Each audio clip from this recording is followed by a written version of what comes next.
There you go. Okay. Any issues? Sounds okay? Picture is coming through okay? Nobody's complaining. Hope it's a good sign. Thumbs up there. Cool. Let's get it rolling. So the topic for today, for the next hour and a half, maybe 2 hours, depending on how much discussions and interaction we do, it's basically built upon I set out to try to figure out this GitHub thing, and it's something I've been looking at for quite some time, but I never really got around to get into the bits. So I probably spent I don't know, a couple of weeks writing a PowerShell script, and then I spent another 3 or 4 weeks figuring out to put it up on GitHub and make the whole repository look nice. And it basically came up with this idea to share my endeavor, trying to figure out how to do this in the best way. And I can say I learn new things every day. It has been an interesting journey, but I think it's worth sharing my experiences. So GitHub, and why?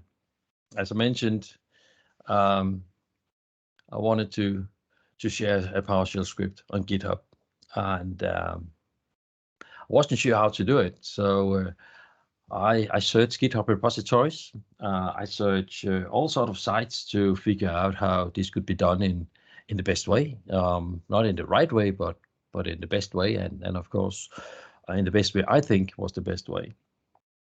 And I ended up with a lot of searches in especially GitHub repositories, where it turns out a lot of people just have a GitHub repository with a lot of files, no really documentation, not really having any description of a project.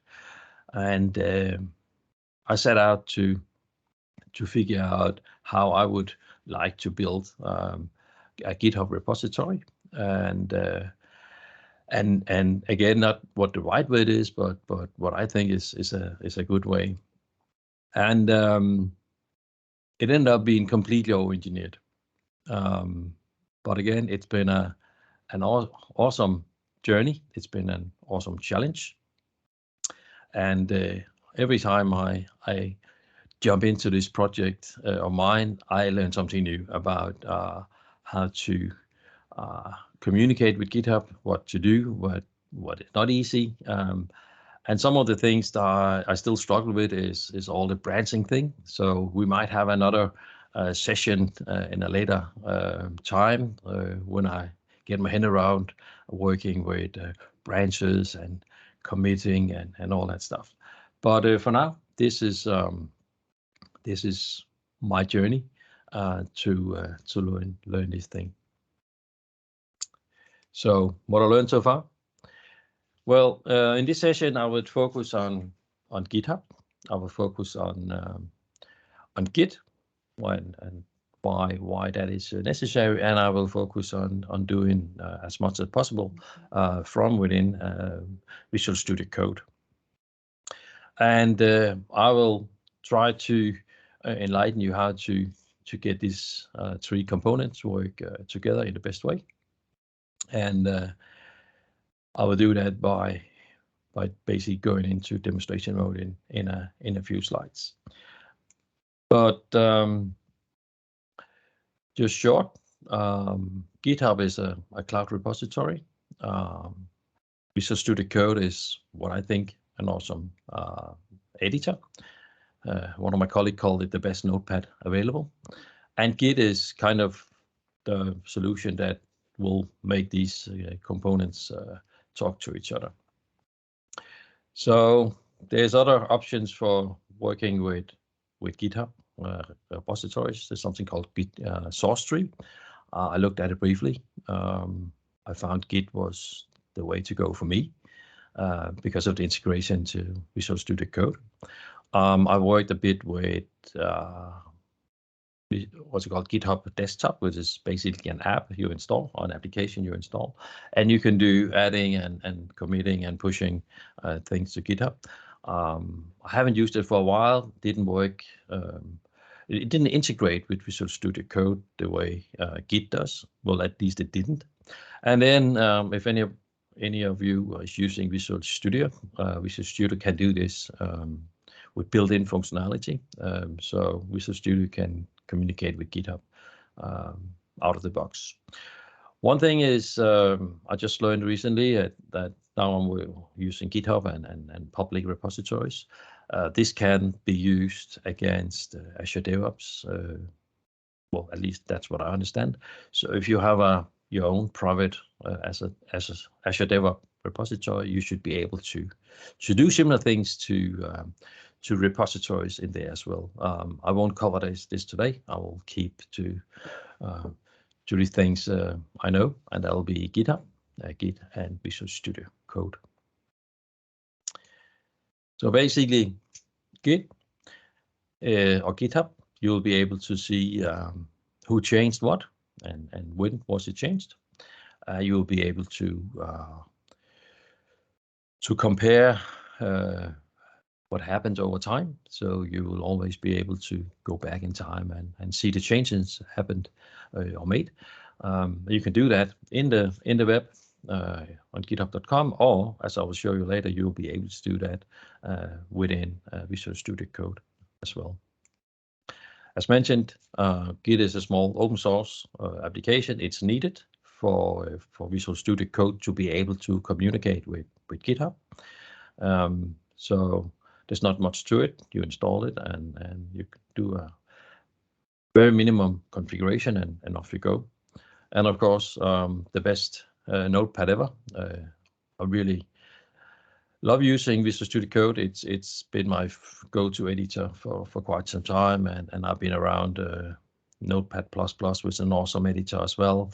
Of course, Notepad, everybody's using Notepad, and I know a few other awesome editors that is available out there, but I kind of ended up with Visual Studio Code, and it runs on basically everything. Most recently, you can actually run it in a browser as well. So yeah, that is my favorite choice of tools. And this is basically the introduction to today. Basically what I learned with GitHub Git and Visual Studio Code. I just put in a link at the bottom of this slide. Louise Fries actually wrote a quite good post some time back getting started with this.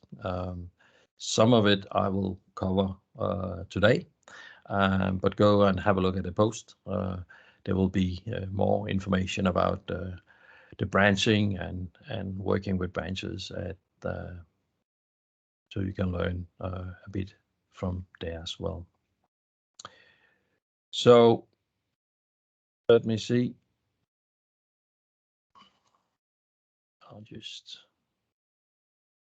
That didn't work well, did it?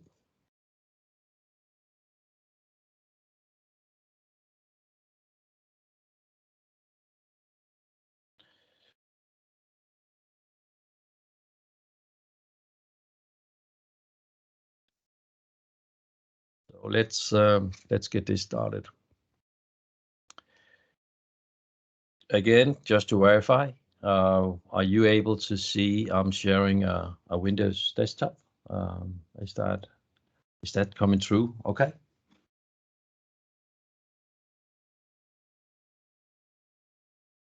Yes, it's fine. Cool. Thank you. So being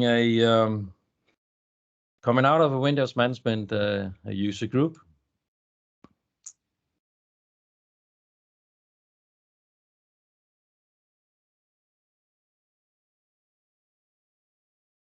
a bit Windows management is in place.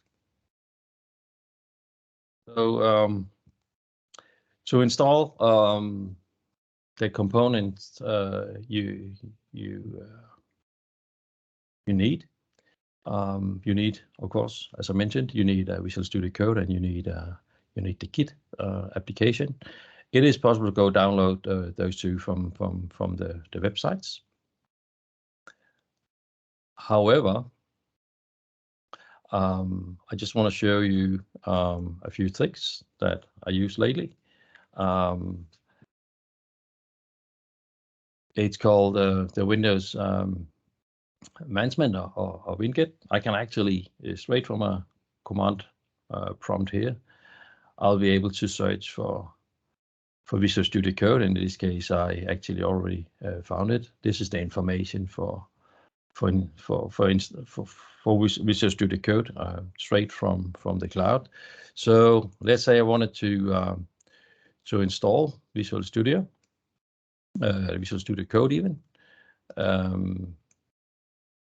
That can be easily done by putting in the winget command followed by install, and then the ID for the application I want to install.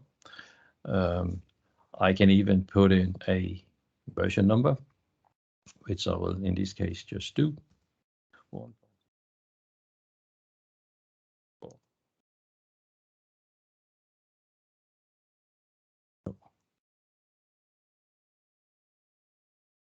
642. And I am aware this is not the most recent version, but makes sense why I choose this in a little while.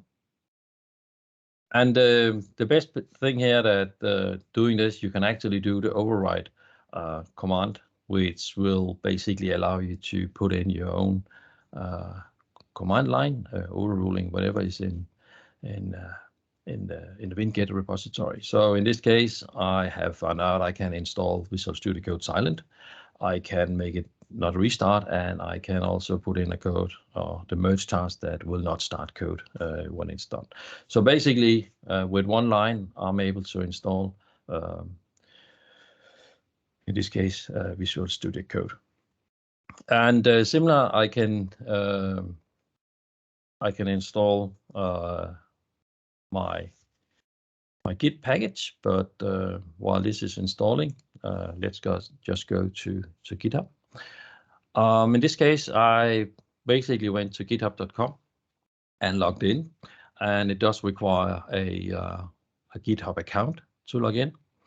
If you don't have one, you can create one. You can log in with your organization IDs and so on. But to do all this, a GitHub account is required. So you basically end up here on the front page. As you might see, I have a few repositories. I have what's called star. So basically repositories I follow and I found interesting. So so this is the repositories that I kind of follow along with. But for this purpose, all I want to do, I want to create a new repository, and in this case, it's added under my account. Let's call it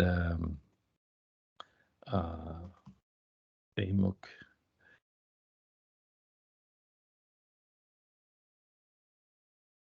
And it validates it's okay.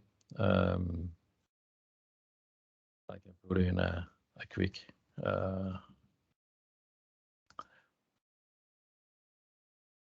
and this is where I found that a lot of repositories do not add these descriptions and README files and so on, but I decided that this is how I want to do it. You can also select whatever the repository is, public or private. Just for the test purpose of this, I choose to make it private, meaning only me will be able to see this repository. I am able to invite other people to join my private repository. If I want to do it show it to everybody, well, of course, it needs to be public. I recommend adding a README file where you can describe your project.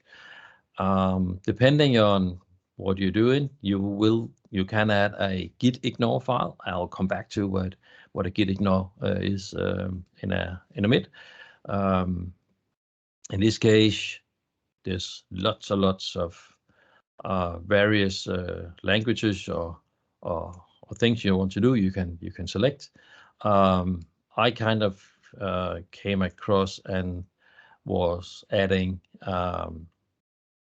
git ignore files manually after I created my repository, so I do that today as well. And again, adding a license will create a license file in your repository, and I haven't dived much into the various licenses models, but I seem to always select the MIT license. And that's pretty much it. I go create a repository here. So this is my very first view of my new project. You'll see I have two files. I have my license file, which is manually or automatically created, setting it up, and I have my README file, and it's built like that. If you have a folder in your repository and you have a readme.md file in that folder, it will show the README file when you open that folder. So in this case, I have this nice view of my my README file on this page. What I can do, I can change this and say, well, I really want something else. And I can put this as a demo repository.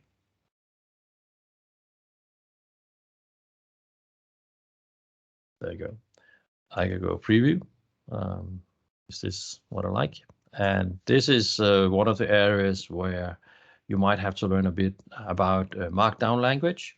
So there's all sort of,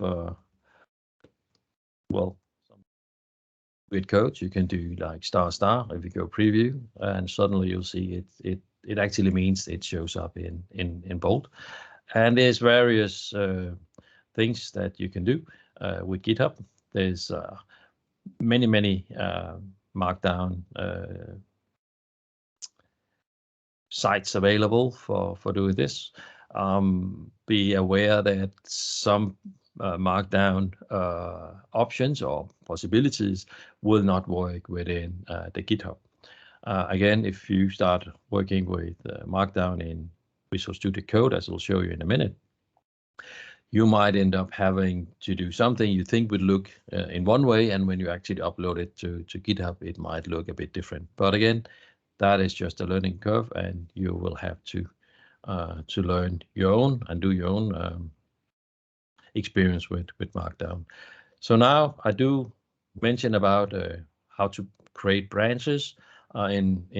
In this session today, I will commit everything to what's called my main branch. So I basically go say commit, or you could say save. So now I actually saved my changes to my repository. So what I always do when I start a new repository, I'll start with the setting, and I have my repository name. I can rename it. I can add social medias, meaning if you link to your repository, like on Twitter or any other social media, it will show a nice picture. As it says, you cannot add a picture to a private repository, which is fair enough. You will be able to do what's called wiki, which is more like a user, what's called Wikipedia for your project. So you can add various pages to let your visitors know how to use your product. That could be a script, that could be a software project or whatever. Again, I've seen a lot of repositories where the owner basically adds a lot of files to the root of the repository, and you can easily do that. I worked with the wikis for a bit of time, and I think wikis is awesome to do all these, making your repository look a bit nicer and cleaner. There's a few things about wikis that you should know, and I'll share them during the next hour or so. So you will be able to allow your users to comment on issues. You can do sponsorship. One thing I always change is up here in the menu, you have projects. I haven't got around to figure out what projects is. I don't use it, so I basically remove project. I will just go up. You'll see the project is now gone. When I do this repository public and I enable the wiki, I will have a wiki in the menu as well. But for this demonstration, I'll leave the repository private. Cool. And if you go further down, you have all sort of options. And if you go to the very bottom, you have what's called danger zone. But of course, you can delete your repository. If you don't use it, you can archive it, but you can also change the visibility. So whenever I want to change this to a public, I can do it here in the so-called danger zone. But again, for now, I will leave it private. Yeah.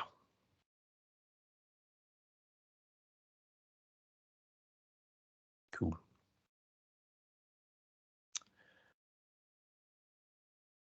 So up here in the very top of my my project, I have a small comment. This is what the user will see when they actually open up your repository.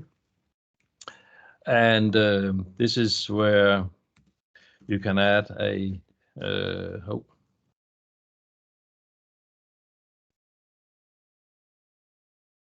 this is where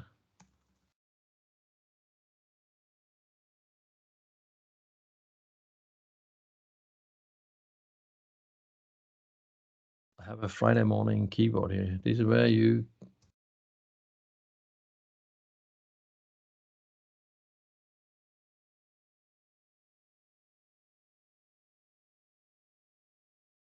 there you go. You can add some tags. Call it demo. You can call it you can call it.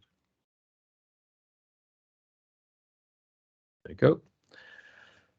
And again, you have some ticks you can show in your repo. Releases is pretty cool. I will show how to do a release in a bit.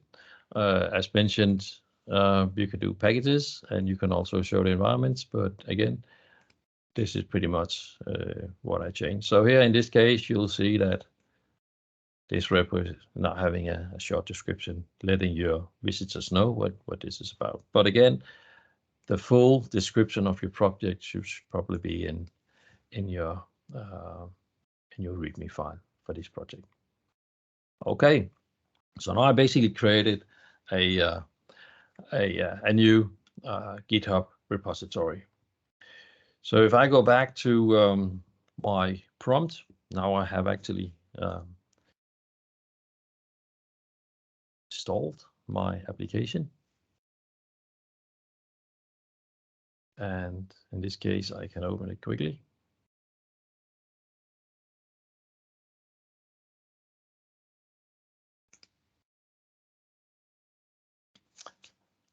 And I just noticed in the chat that Simon has added the tech community link for Louis Freeh's article. So please go ahead, have a look. It's pretty good. Okay, so this is basically the very first startup of Visual Studio Code. One thing I do recommend is down here, go in and turn on setting sync. In this case, I want to sign in and sync, and I really want to do that with GitHub. I've done it with a Microsoft account earlier, but working with GitHub and GitHub repositories, signing in to Visual Studio Code with your GitHub account is pure awesome. Yeah, I'll do. I basically go open. And I say, yes, please.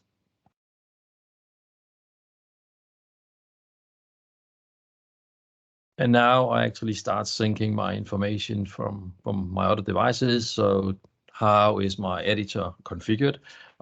If I added some custom settings, they will be synced from my other devices, meaning I only have to change some of the settings within Visual Studio Code in one computer, and it will actually move around between the devices. Pretty cool. Another reason why I use my GitHub account is probably obvious, because in a few moments I would like to start working with GitHub from within Visual Studio Code. To do so, I have this source control tab in the Visual Studio Code, and as you say, well, can't really do that now because you need to have the Git for Windows installed. And then again, it's so clever that I can actually do that from within my command prompt as well. It will go down, get the latest GitHub version, because I didn't actually add any version parameters to this install string. I did add a few install parameters to the setup with using the override parameter. So Git will be installed in a few moments. Meanwhile, as you might have noticed within my Visual Studio Code window, down here you'll have this note that there's actually an update available for Visual Studio Code. But if I go into this new window and basically type in WinGet upgrade, I will get the possibility, oh dear, to see if any upgrades is available to the software I have installed. In this case, by closing Visual Studio Code, it actually did update itself. But otherwise, I will be able to upgrade Visual Studio Code, Git, in this case, OneDrive, that could be Edge, that could be the Windows terminal I'm using with a command line. So by going WinGet upgrade all, will actually install all available updates on this device. In this case, there's only a OneDrive that should be upgraded, which would probably be updated whenever OneDrive realized there's a new version available. So I'll leave that for now. Okay, now we have Git installed. So, and I have my Visual Studio updated. That wasn't the purpose, but hey ho.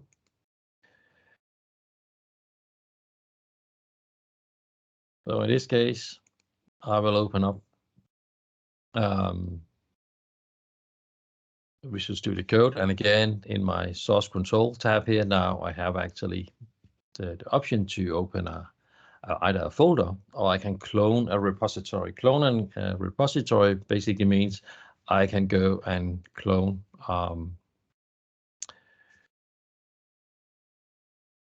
a repository from within my GitHub repository. We just need to sign in. It might look like a lot of windows, but it is fairly simple to get to this.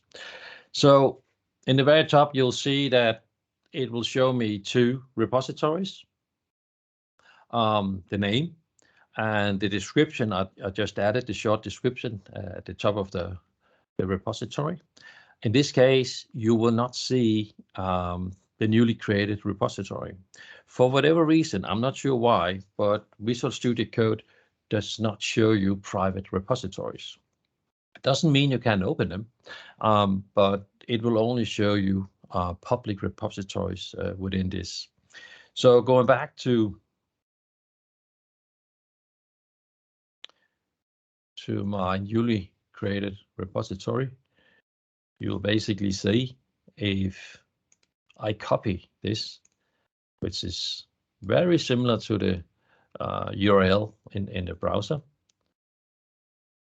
And if I just go to the end, all it does is adding the .git to to the URL here. So I will be able to copy that in, and suddenly it knows there's a hidden, if you wish, or a private repository. So by doing that, it will ask me, where will you save your repository? And I have a lot of folders, but I kind of save them to my OneDrive.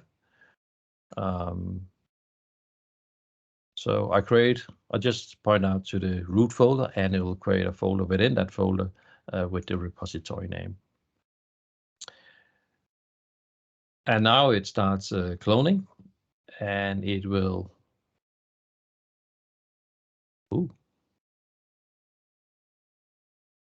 sign in again. Strange. I'll be able to do that. Again, seems to be working anyway. So in the very bottom here, you see what we do. Will you open it, or will you open a new window? Well, let me just open it. So all I did now was actually, I did download the files to my folder. And now I have my repository downloaded to my Visual Studio Code.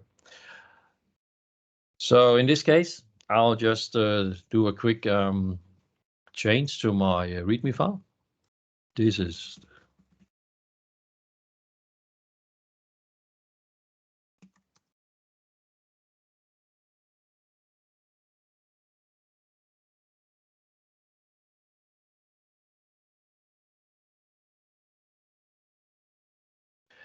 I go save.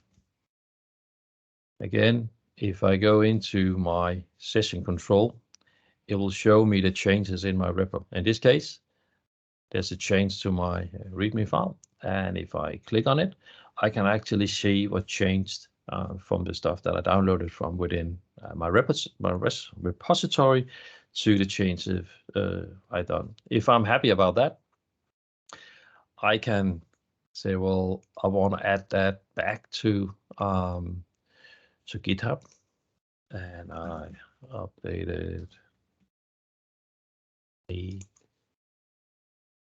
this. I go okay, and now I get this weird message. What is this about? Well, this is something you need to do, and I'll show you that. It's actually also well documented within the post from Luis Fries. But it's basically, you have to add this information to your Git. So if I go cancel, I go to open up the Git CMD.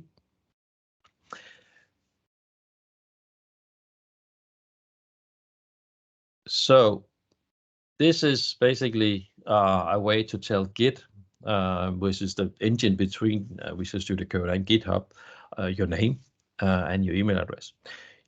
You can do that in two ways. You can use this command, which is basically, you can configure this configuration per repository. So you have to go to the folder that you just created. In this case, that could be the WMUG garage session folder, and you can add a username and the email address to that specific repository. In my case, I only have one account for all this, so I change the command a little bit, which is -- global, and in this case, I'm called Mr. Nielsen, and I go enter, and I have to do line, which is basically job login. Done. That's pretty much it. I can close it now. If I go back to my Visual Studio Code and check please update, it is actually done. You can go please sync my changes.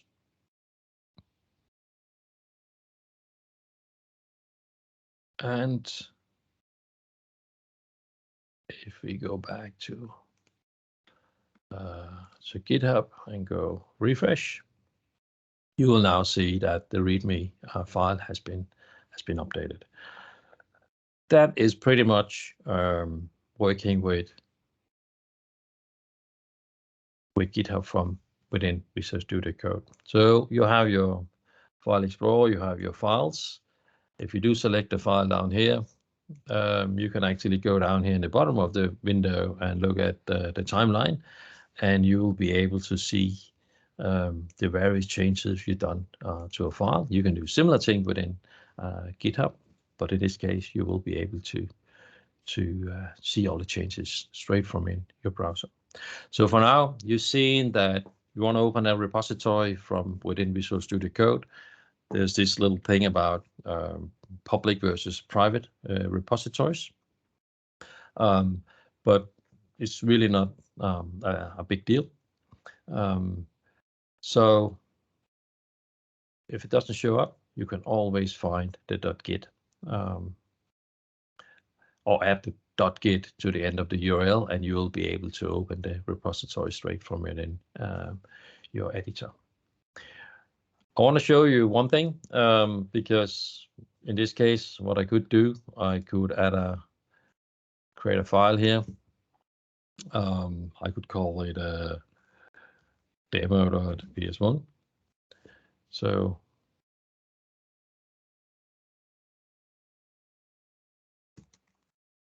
we shouldn't be using right host, but anyway, hello.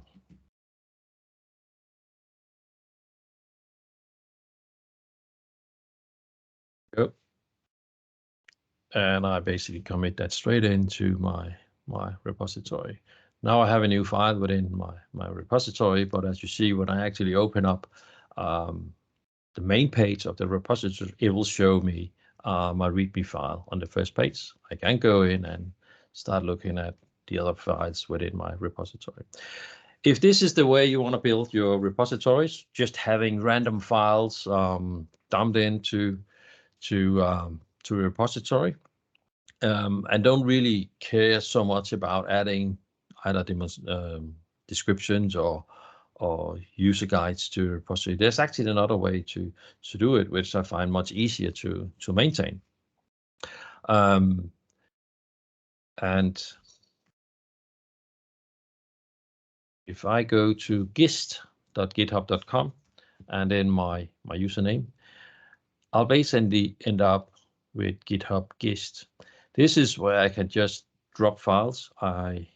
There's various solutions for that. Something called Pastebin, for instance, I've seen used over time. But again, we already have a GitHub account. You can start using GitHub Gists, and basically this is where you could add your various files. In this case, this is a configuration file for the terminal, and down here you will actually see I will be able to add the whole Git to my Windows terminal. Or well, it's called terminal today. I think they removed the Windows name the other day. But again, this is a good place if you just want to share some file or do some configurations to something. You might not need to create a full repository for that. But again, you can have a repository with multiple files. But setting out to do all this, I wanted to do something that would create this experience, like maybe add some more text than I've seen a lot of repositories, which I think is missing. So there we go. Let me just go into to the setting here and scroll down to the danger zone and make it public.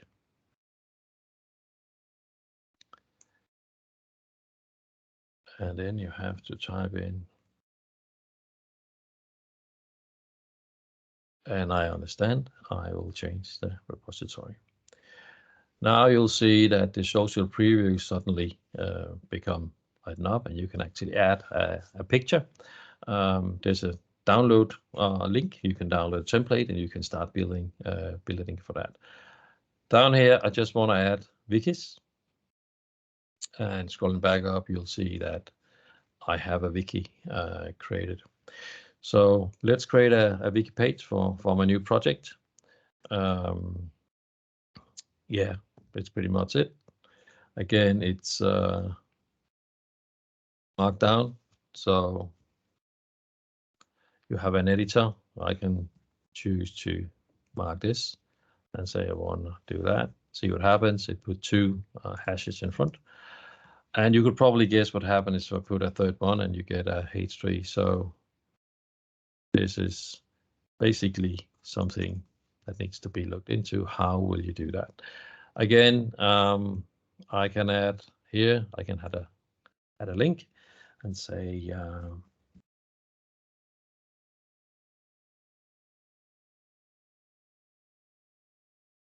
just go.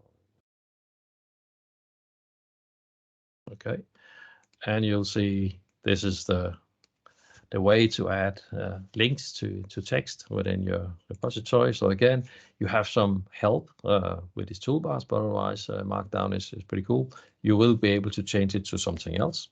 I tend to stay with Markdown. I kind of got around to figure it out, and most repositories is using a Markdown, so it's easier to find inspirations. There you go. Seems a bit weird here.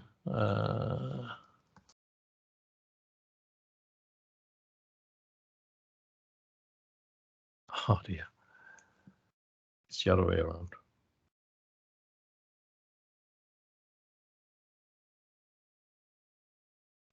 How did I manage to screw that up? There you go. I go save pages. So now I actually created the first wiki page, and you'll see the various pages over here. If I go back to my Visual Studio Code, there's a few things to be aware of. Down in the bottom here, you'll see there's actually a change pending. So if I go to sync, it will synchronize the changes. So again, suddenly my demo file shows up here. Now I have synced it. What I could do, I could go create new folder, call it solution. And I could say, this is where I need my scripts. Yeah, I want to move it. Again, if I go into my source control, I say I want to add all the changes, added solution folder. There we go. And I say, go ahead, pull the changes. Now I have to sync my changes. There's settings within Visual Studio Code that will allow you to auto sync and auto push. So if something changed, it will automatically download all the files from your repository, which sometimes is quite useful. One thing though is, if you look here, I have my solution, I have my license file, I have my README file. I don't see the Wikipedia. So where did that go? Well, turns out that Wiki for a project is actually a repository on its own. So what I will do is close my folder and open up a file explorer and try to show the folder structure. So I have my OneDrive, I have my all sort of strange stuff. So I have my WMUG garage session here. This is the files. If I do change anything within the Windows Explorer, it will replicate back into when I open up in Visual Studio Code, and I can replicate the changes to GitHub. So I can easily move around, add files, remove files, even edit files from within Windows Explorer without breaking anything. It will sync back. But again, if I go back to my wiki for my new policy. So if I go into the wiki, you will see this area.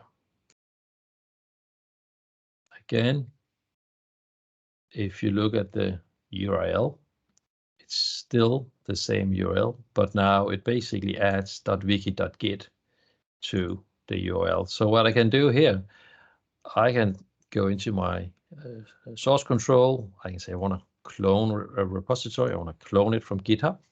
Again, you will only see the public repository. So and in this case, you'll see the garage session repository is now showing up because we changed it from private to public. But again, the wiki doesn't show up. So I basically, error not found. Doesn't it like it?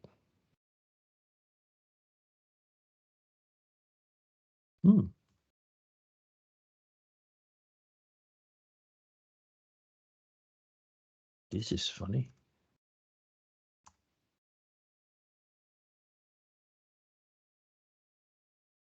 Let's see what happens.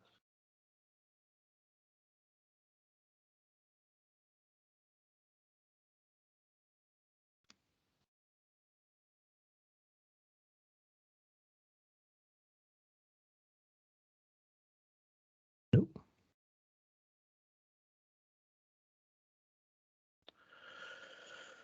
Okay.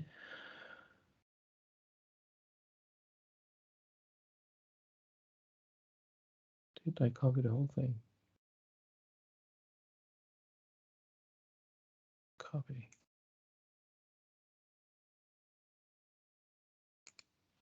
Well.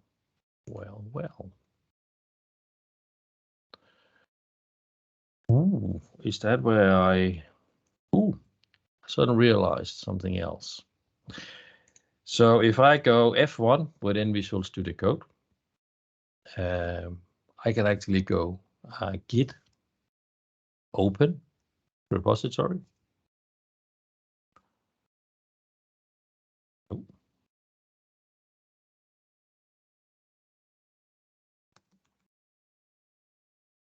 Git clone. And I can put in here, I'll put in the full URL. If I now go here, and I basically just, this is where my garage session went. If I go select repository location to my download folder, I should have, there we go. Now I actually have opened up my wiki. So just dropping into the download folder where I actually said I want to save it, you'll see I have my garage session folder, which is basically my repo, and I will get a .wiki folder as well, which is all the Wikipedia pages I will create. So again, I will be able to create new ones, and I will be able to upload them in the completely same way as we did with our repository a bit earlier. So again,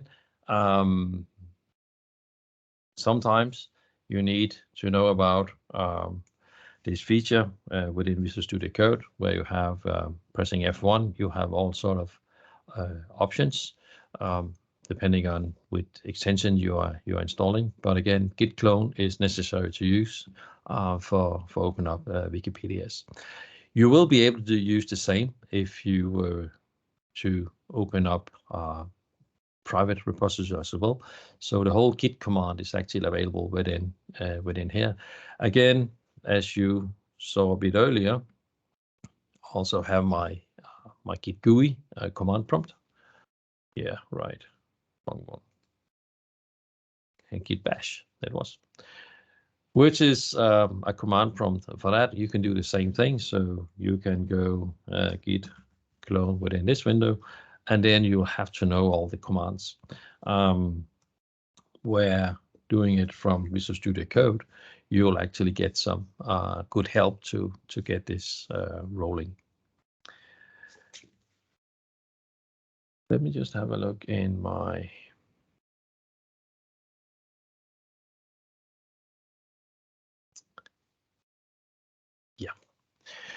Again, I did mention a bit earlier the GISTs. So if I open up one of these, you will be able to open up these repositories as well, and you will be able to get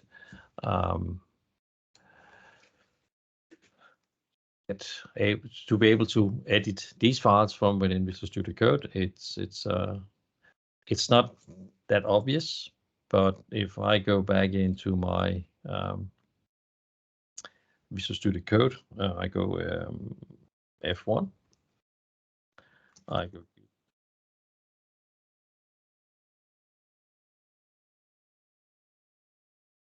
put in my URL and I add .git to the URL. I'll get a question where I want to save it. I just save it back to my good old download folder. And again, now I actually have access to my GIST files straight from within Visual Studio Code. So I will be able to upload and download files from within Visual Studio Code, even in this GIST. So it's a neat way to keep your structure and changes available in a public cloud, or even sharing it with friends and colleagues. So from now I have actually opened up my various repositories by opening up straight from GitHub. But if I just go into my GitHub folder,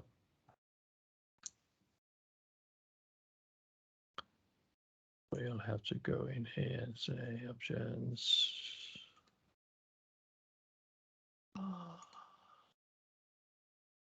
Change a few of these. There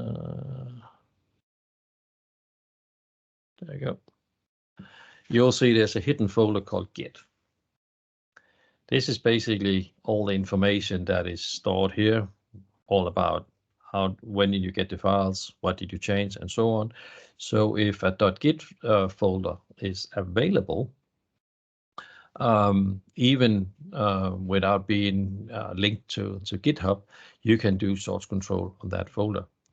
So I could go and say, well, I want to open an existing folder, and funny enough, you maybe have noticed a bit earlier, I have a bunch of repositories here.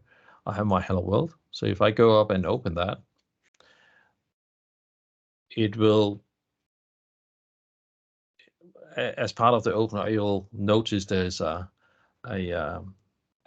.git folder, and at the same moment, it will actually be put under source control. Again, I have my demo folder here, demo markdown, where it's all my various commands I used during the day. And if I go to the timeline, you see it have to download it. But again, you can follow along within Visual Studio Code without actually being you need to go to the GitHub repository. So meaning if there's a GitHub .git folder available, you will be able to move these folders around, and that's why it's actually for me quite usable to save my GitHub repos locally in my OneDrive folder, because if I want to start editing the same repository from another computer, I don't have to clone it again. But if I did that, I won't get any uncommitted changes down to the second computer. So that's why I keep using OneDrive as my source of files, because all the changes and commits and everything in the .git folder will actually be moved around between these commits. So I did mention something about the git ignore file. a bit earlier. In this case, I have a very simple git ignore file.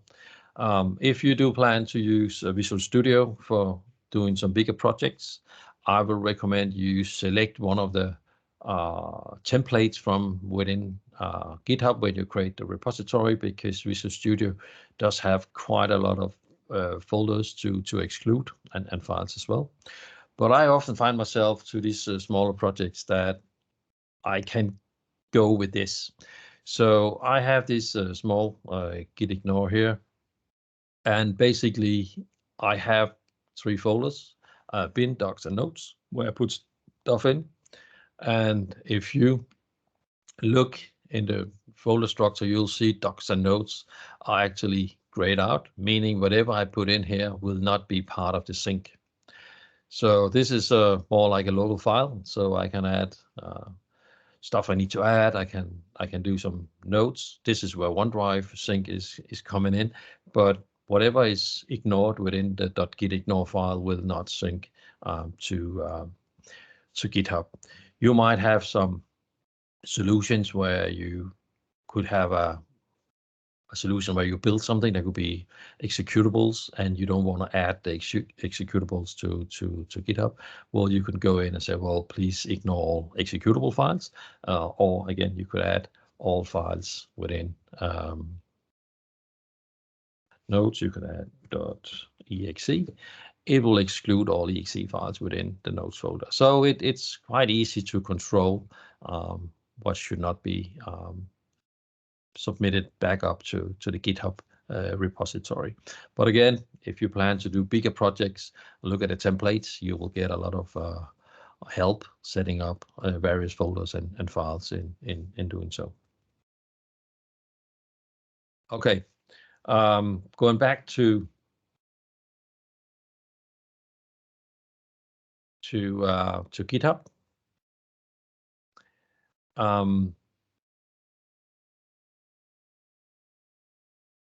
So now I have spent some time building my repository.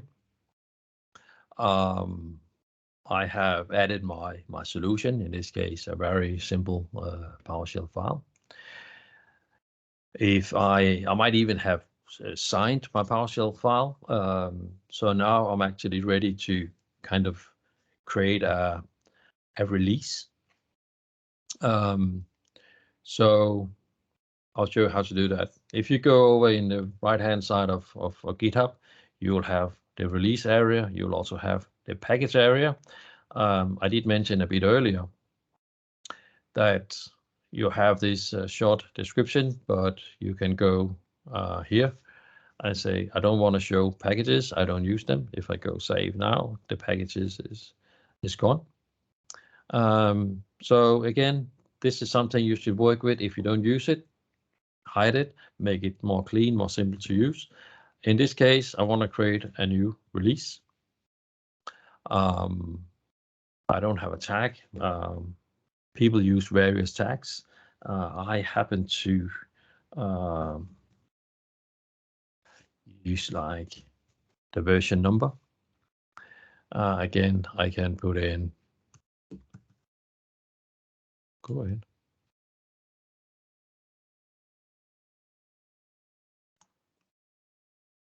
There you go. Newest release. There you go. So in the bottom here, you can see you can actually add binaries. So if you, for whatever reason, have built a binary, that could be anything, so you want to add to your repository, you can do that. But again, if I basically just go publish release without doing anything else, it will take everything in your repository, not the wiki, but everything in your repository, and put them into those 2 files. Meaning I can go and download this zip file, and going back to my repo, you will actually see there's a release lighting up over here. Let's say I want to do another release.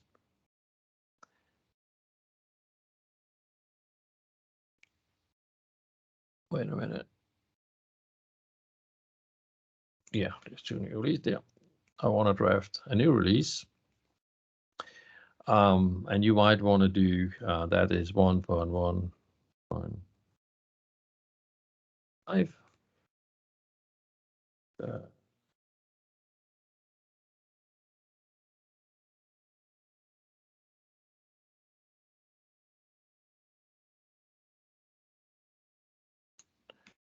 And you check this one down here. This is a pre-release.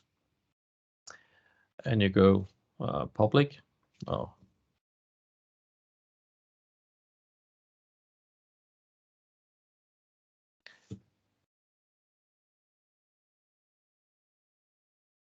Oh.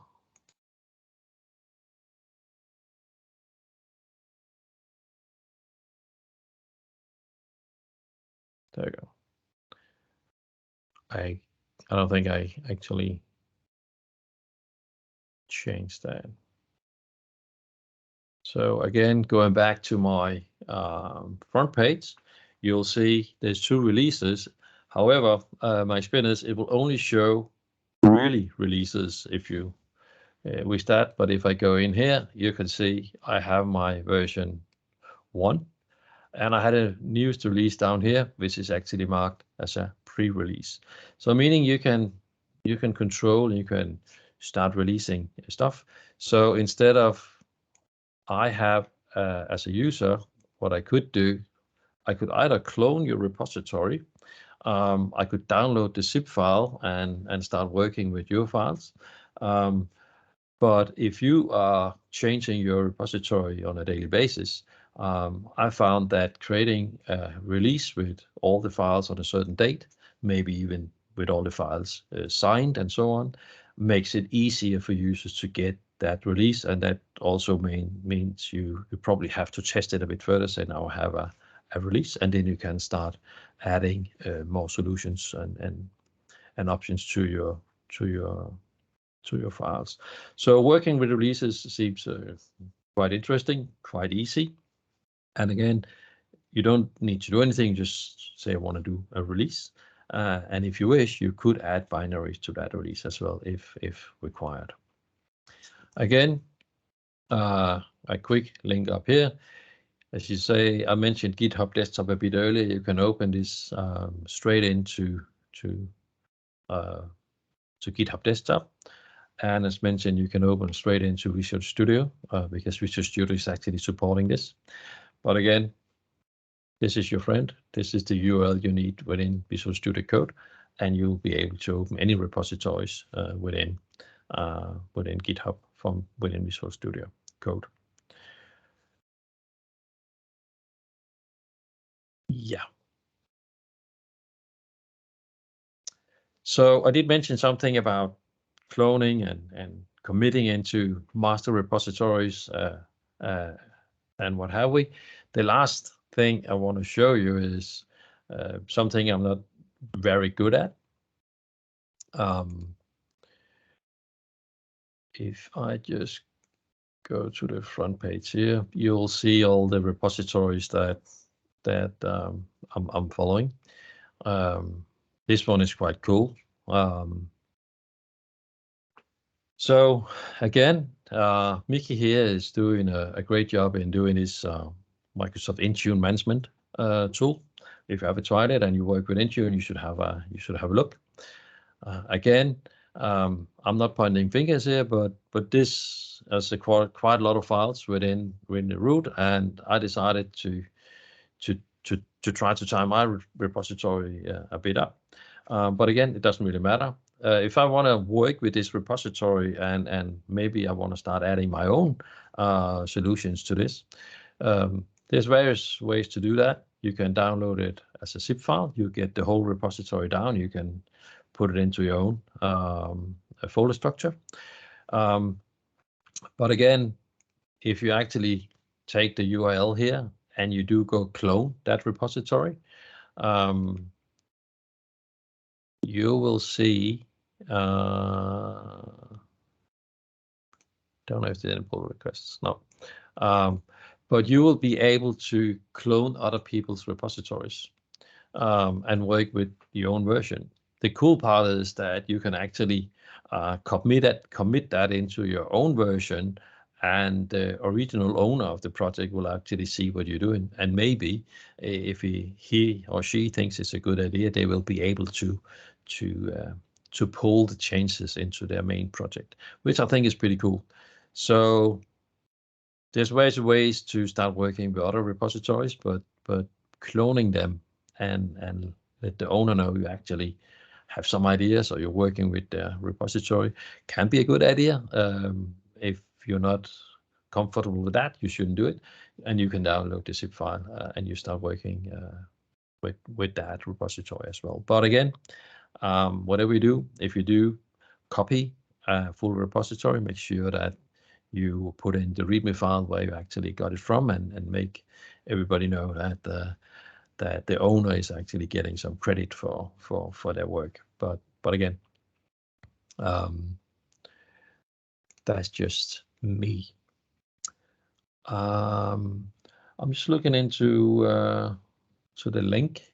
Any questions so far, or comments? You want to share something you've done with GitHub, Visual Studio Code, and this like?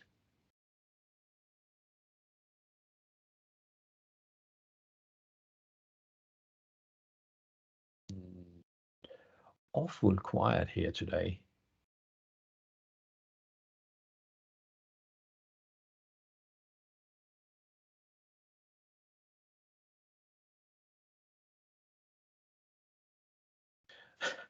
Thank you, Simon. Do you have an example switching between test and prod branch? I can't get my head around it, but let's do it anyway. If I go into my newly created repository, I have this main thing, and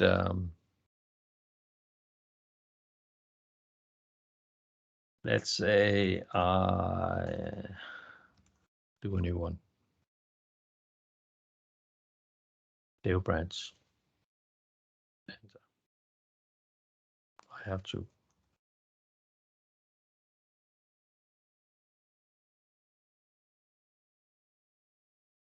Now what I do, I do create a new branch from, in this case, main. So I basically take a copy of that. So if I go and add a file in my, let's say I want to add a, oh,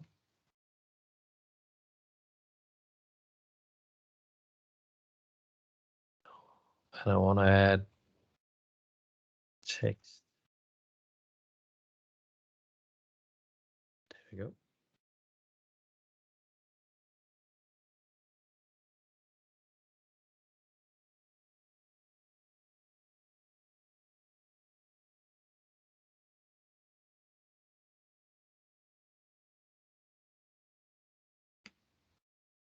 And go commit the file.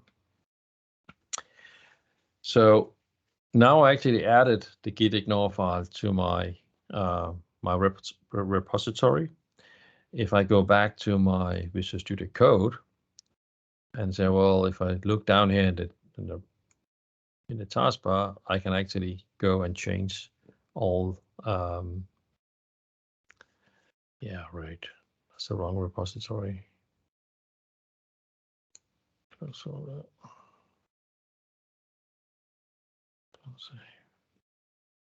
let's just open up the session.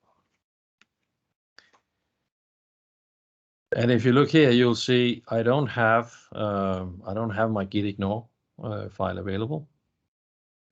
However, down here, if I go into my new branch I just created, my git-ignore file will show up. So going back to the website or the GitHub.com, you now have like two versions of your repository, meaning you have your main, which is probably the one that you will create versions of releases from. But now you can start adding new stuff. And in this case, I called it a developer branch, which I probably shouldn't. I probably should have created a branch more saying more about what am I about to do. So I could have called this this branch adding gitignore information, and then I could work with gitignore. Again, like I did in Visual Studio Code, I can switch between the branches. So if you want to do some new development, I will recommend you to start working with branches. But again, it is something I haven't really got my head around yet. I can create these. But again, how do I actually merge these together? And I think I just try to do it and see what happened.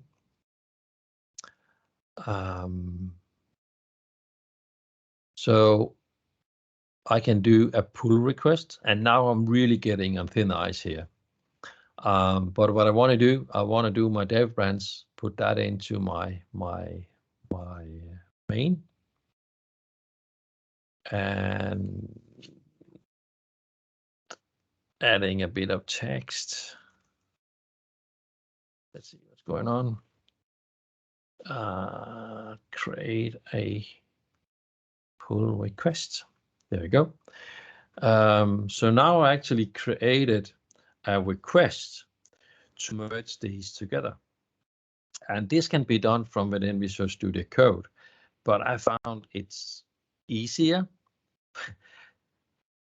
said when I'm not sure what I'm actually doing here, but I actually found it's easier to do from within GitHub.com. So again, if I say, well, what do you want to do? I want to create a commit, a merge commit. So let's see what happens. Confirm. Now, if I go back to my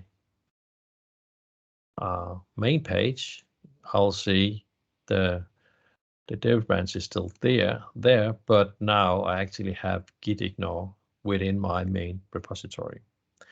So working with branches is quite cool, but I think with both changes. So if you go and do changes within your, that could be within your script here. I found that every time I created a smaller change, I committed back to my primarily main repository, adding a small description for that specific change. And I think the same could go with working with branches. If you could break the branches down to smaller changes, it's easier to both comment, but also easier to make them merge successfully. So yeah, I basically just did a merge there, pull request and all sort of stuff, which is still a bit new to me. And again, you get the comment here, what happened. If we go gitignore, we can go, where is it? Go history. Yeah, there's not much to see. But again, this is a similar view to the one we did in Visual Studio Code, going back and forward, figuring out what happened, who changed what, who actually approved that this code should go into production, and so on, and what was actually changed doing so. It's I found that very, very useful. For me, it's only me working on my project, so it's there's only one to blame, but having projects with multiple people working in the same files, or even maybe just a repository, definitely gives this some insight. And sharing it also makes it easier for me as a visitor to see, okay, what's changed from version 1 to version 1.5. So again, depending on what I'm doing, if I've kind of cloned your repository, I can add that, but I can also re-download the new main repository into the cloned version I have. But again, that's a completely new area for me, and it's something I'm still working with to get my head around and to understand. But I think it's quite useful. If we just look up GitHub desktop, I want to show you something that sometimes could be useful, and I haven't found a good way to do that. Maybe it's better with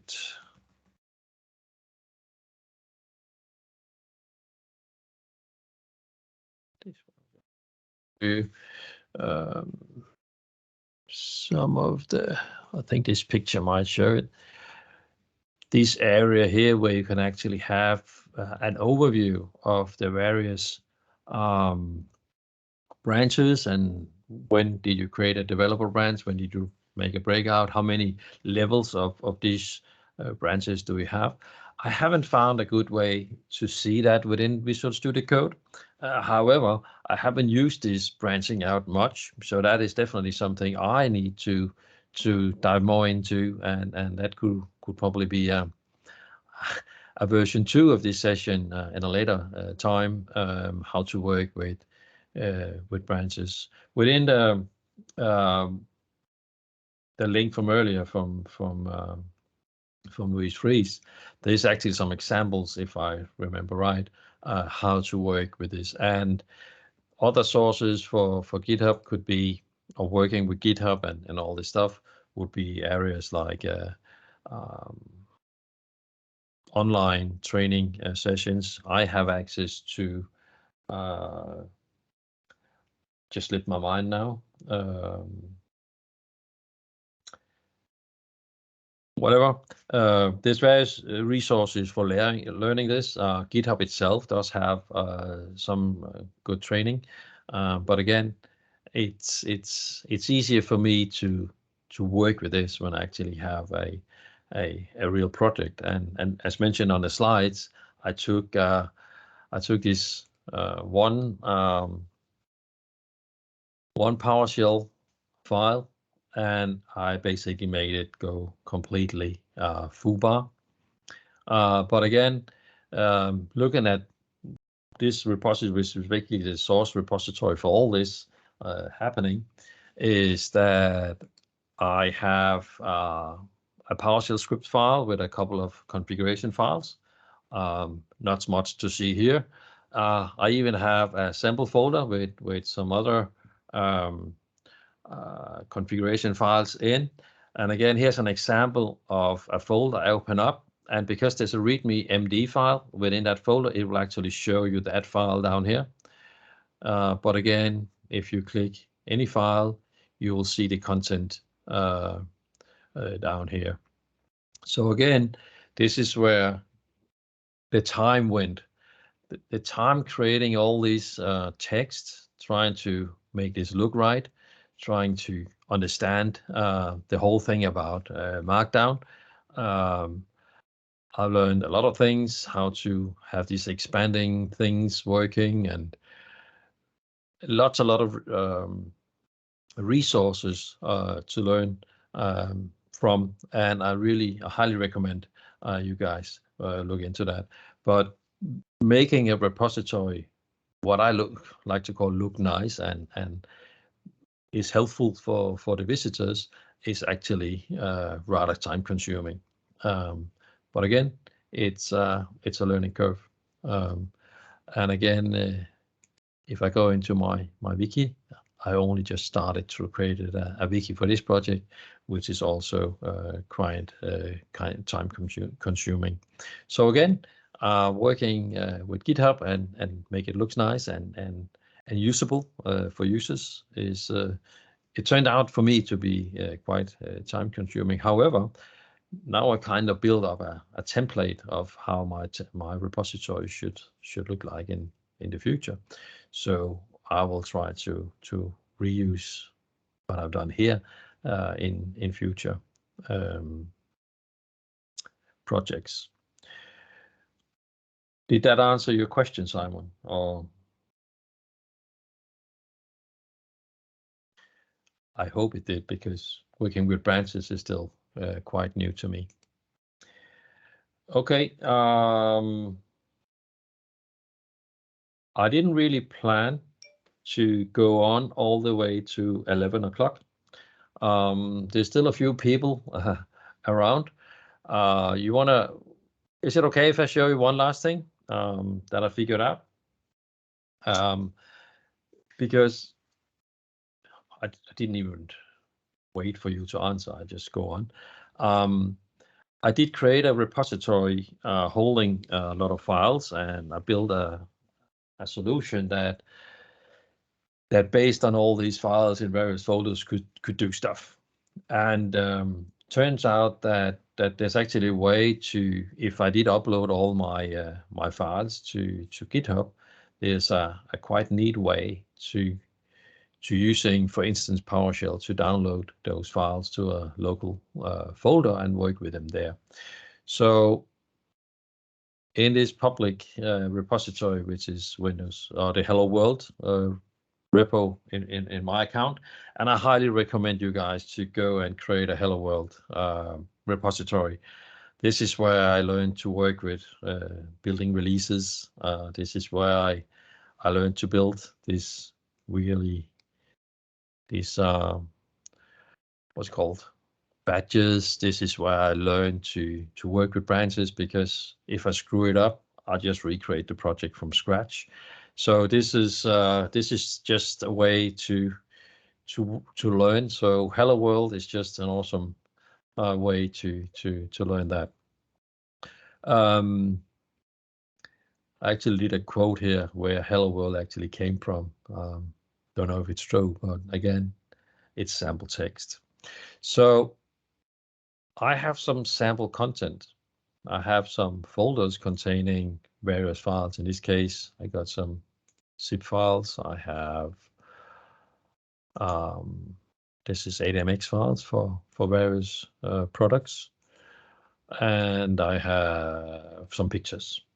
So 3 folders. This is my content, and I created a solution that was meant to work with these folders locally, but I also needed a place to put them, so I didn't have to update all my sources at once. So if I needed to get access to my, in this case, sample contents from somewhere else, I should find a good way to actually just download a script and download the files. So within my Hello World repository, there's a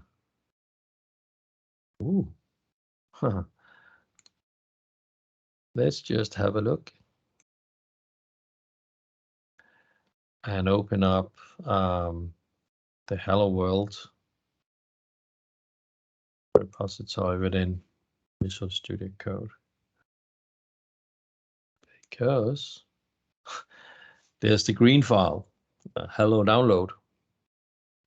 It hasn't been committed to the repo. In this case, all you can do, there's a reference to whoever came up with this idea, but if you basically look at this path, so if I go open a browser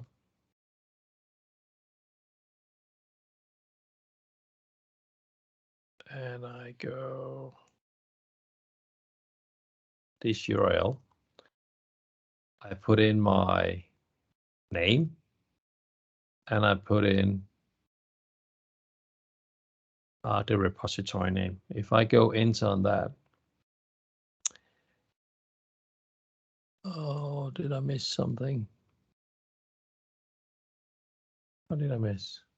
Oh, there you go.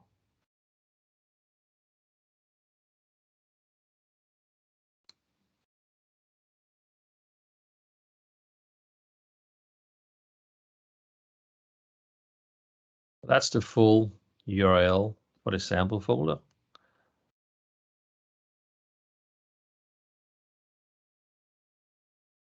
Yeah.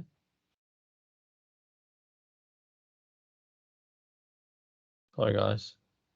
It should.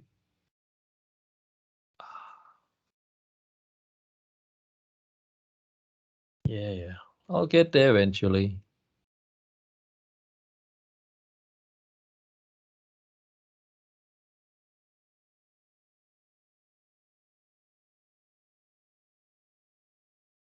Let's do that. There you go. So this is basically a JSON file that will show you what is in that sample folder within my repository. You have the name, you have the path, you have the size, but you also have the type, in this case, files. So if I instead go content, this is the root of the content folder. So again, I have a content folder 1. In this case, it's a type dir. So now I can actually look up what's in a folder within my GitHub repository or any GitHub repository.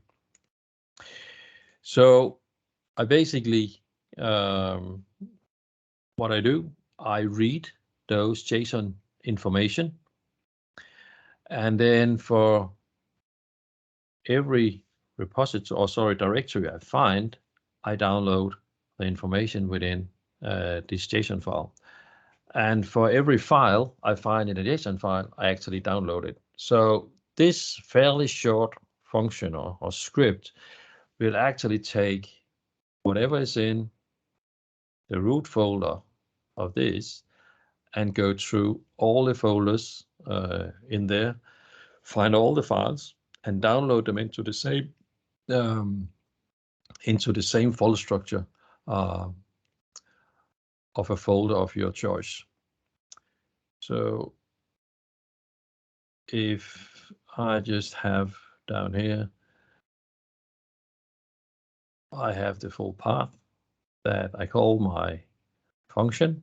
I put in my owner, the repository, the sample path, and where do we want these files to be downloaded to. So just to give it a try.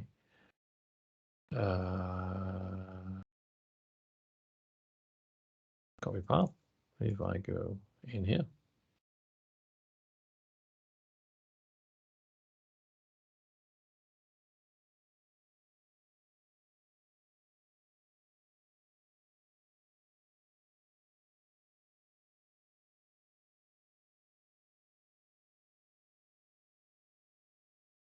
Go into.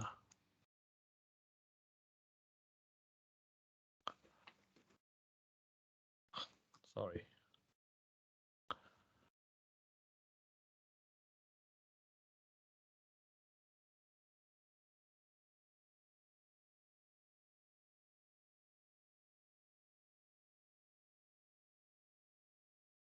So if I basically just execute my PowerShell script, oh, what else? Oh, there we go.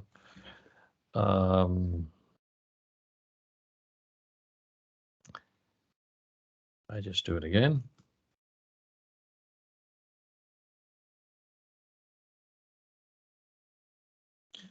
And then I have to go set execution policy, remote, force.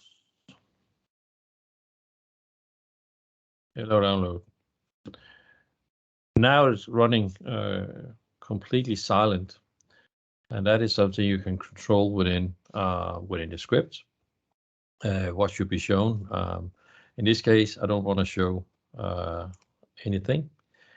If I then go to the destination folder, did point out.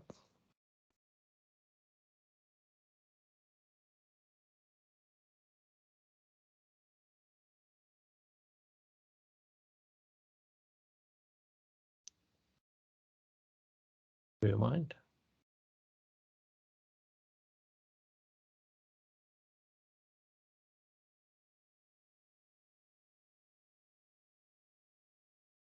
I have a test folder, and here I have my content folders with all the content in. Completely the same as I just had in my GitHub repository. So if you do maintain a repository in GitHub where you have like this like content, and you want to be able to run it and download it, you will be able to make a script that is quite fast to download these things.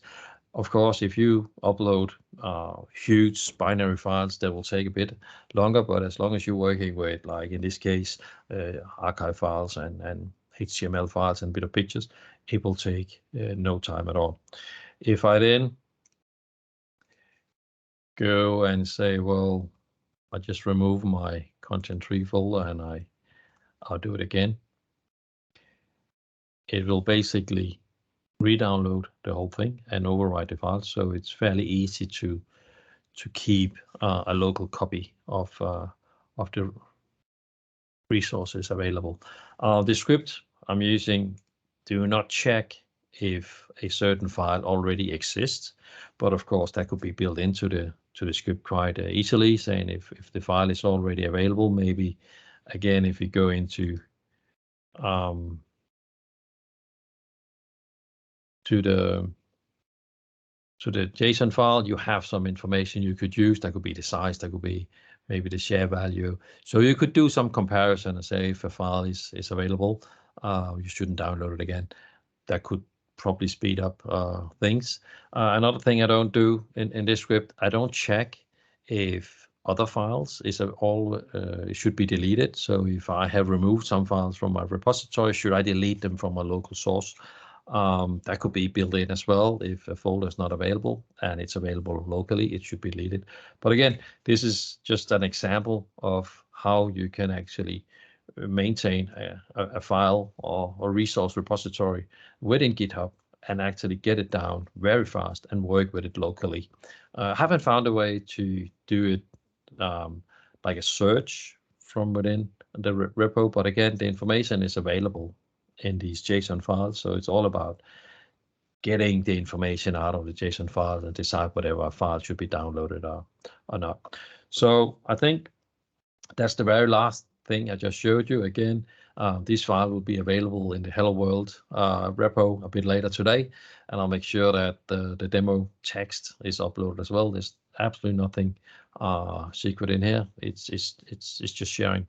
One last thing though, downloading files from the repositories, you might end up having some issues with the limit of files available or requests you can do. If you actually look at these two lines, I do have a token created, and by doing so and adding the header to this invoke web request down here, you will be allowed to make several more requests than without the token. And I believe without the token, you are allowed to create 60 requests an hour, which of course could be a little less if it's a huge repository. But again, if you want to be able to request more, you need to add the token and the header information to your script. And going back into to GitHub,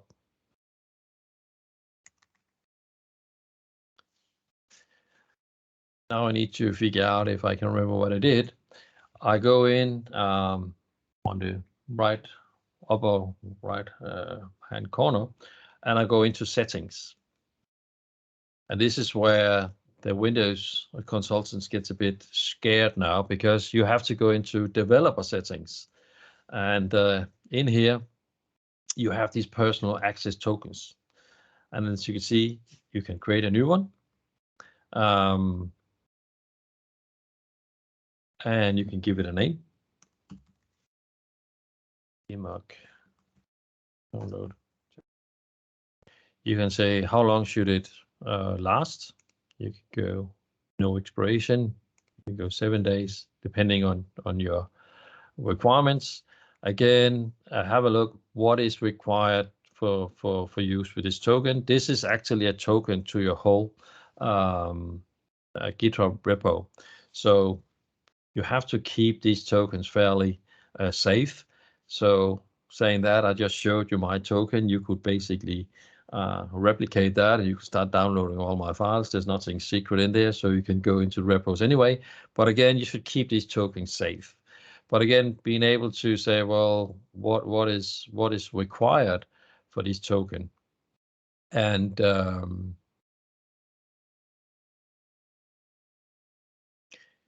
you can say it should only be used to public repositories. I'm not completely all in on this, but you could also say, where is the read one?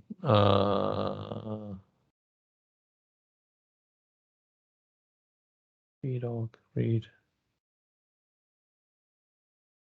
Can't remember which one I used to set. Yeah, there you go. Delete repo now. And I create a token.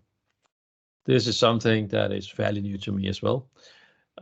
Make sure that you copy the token, because when you refresh this page, the token's gone. So you only will be able to get the token when you create it.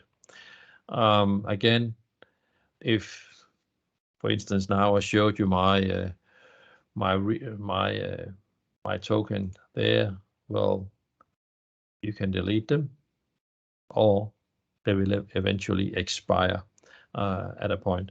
But having this personal token will actually give you a little more options for downloading stuff from your repositories if it's more than 60 files anyway.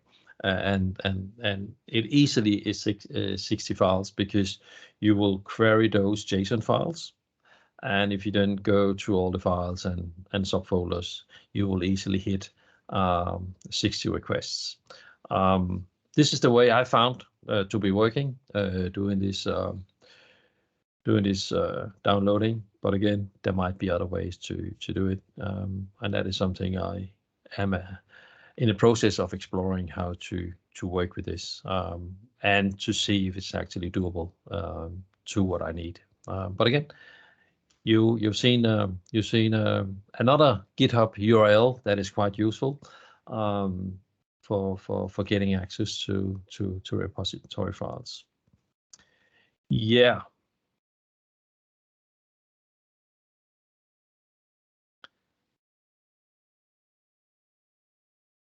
I think that for GitHub is pretty much what I had in mind for sharing with you guys.